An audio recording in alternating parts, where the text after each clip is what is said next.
Hello everyone, welcome to this short video in which I'll explain the effects and controls of my Divine Endowment mod.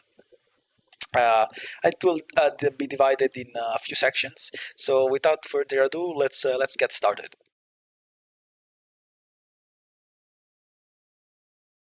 Okay, in this general section, I'll explain some shared functionality between all the variations and how to access and use them.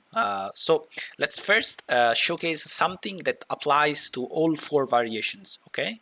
Which is the skill upon being interrupted by you. So whenever you let go of the inputs, will stun all enemies that are around you. Okay, this is done because the skill and all the variation of the skill have some kind of super armor, which means the skill is very hard to interrupt. Okay, you will not be easily stunnable out of the skill, which will lead to usually enemies like swarming you and basically like trying to punch you, even though they cannot stun you out of the skill.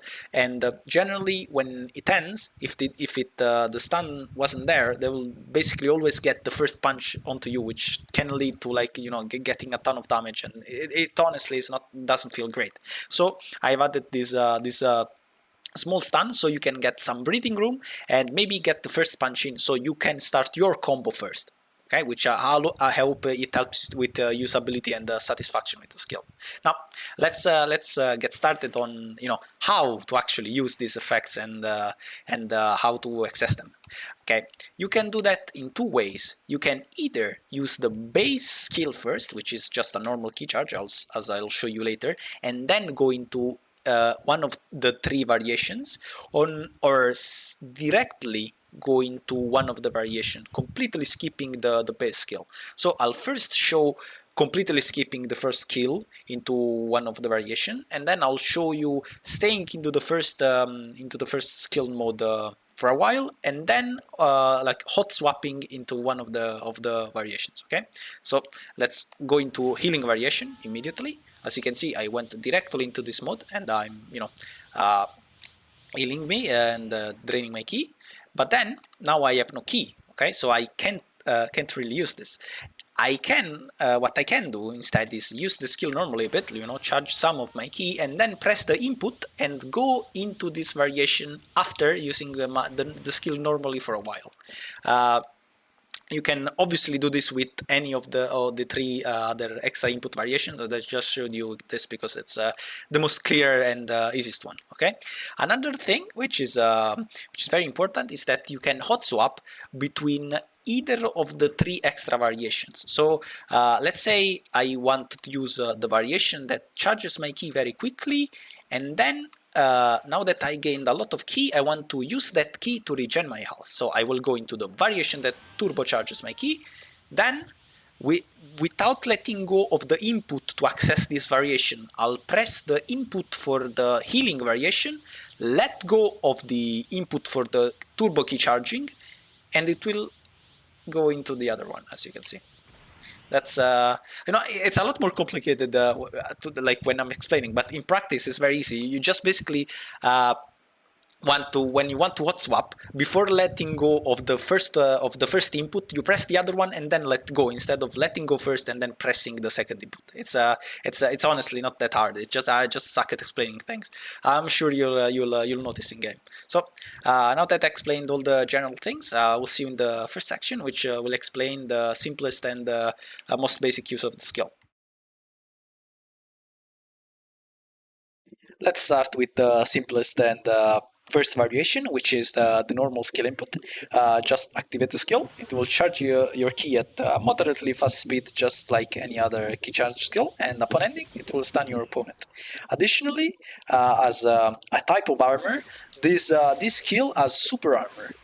Which means your skill cannot be interrupted when you get, say, punched by someone. Instead, you'll just take damage as normal. Let me show you. I'll start charging and then I'll have go and punch me. As you can see, he's punching me, but the skill is not getting interrupted.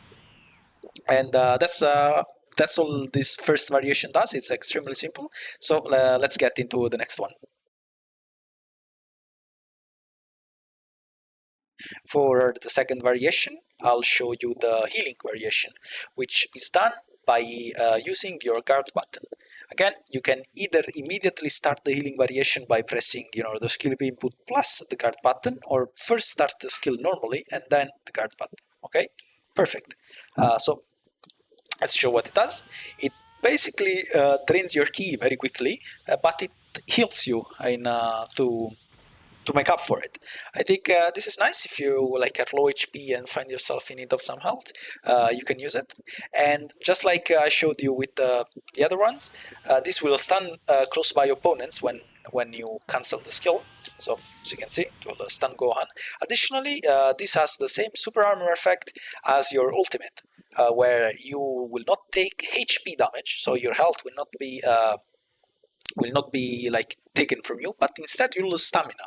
So be careful, because yes, enemies can potentially stamina break you if you do it with like 1 bar of stamina. They throw an ultimate at you, it will drain your stamina to 0 and you will be stamina broken, just like with your ultimate. Okay, so perfect. Let's get to the next one.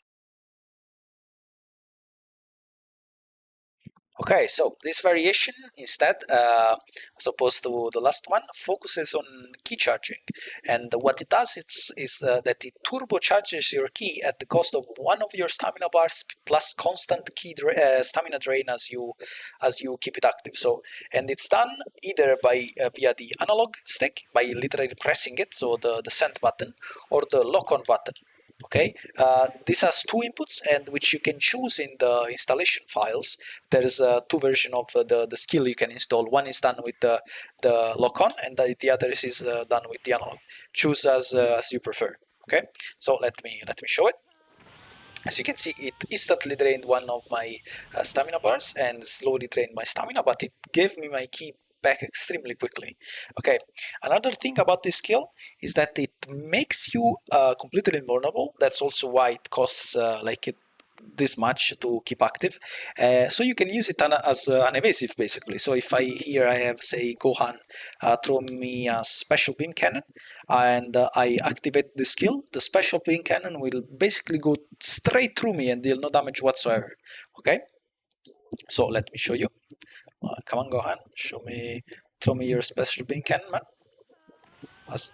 And as you can see, it went straight through me and it did absolutely nothing.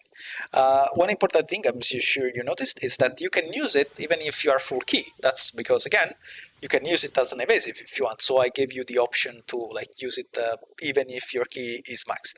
So I don't know what to say. Use it as you please. Okay, in this last variation, I'll show you the one that's done via the dash boost button, whatever you want to call it. And this one slowly charges your key, but also charges your stamina. So let's show it. As you can see, I'm charging my key relatively slowly, but also slowly regenerating my stamina, which is a nice combo if you're like low on both. And this, just like the last one, will also work if you are maxed out on your key. That's again because it charges your stamina. So if you want to use it just to charge your stamina, because I don't know, maybe you are in Super Saiyan Blue Evolved, so your passive stamina regen is terrible, you can do that. And this variation gives you the same type of super armor as your ultimate, just like the one that charges your health. And so be careful, because whilst yes, it charges your stamina, the stamina charging cannot keep up if you tank like I don't know, a super Kamehameha or something. So if you're low on stamina and you get caught by an ultimate attack, chances are you'll get stamina broken, and well, then you'll get beaten down pretty heavily. So has been it for all the variation of the skill, and I hope you enjoy the mod. If you find any bugs, I hope you don't. It took a while to fix them all.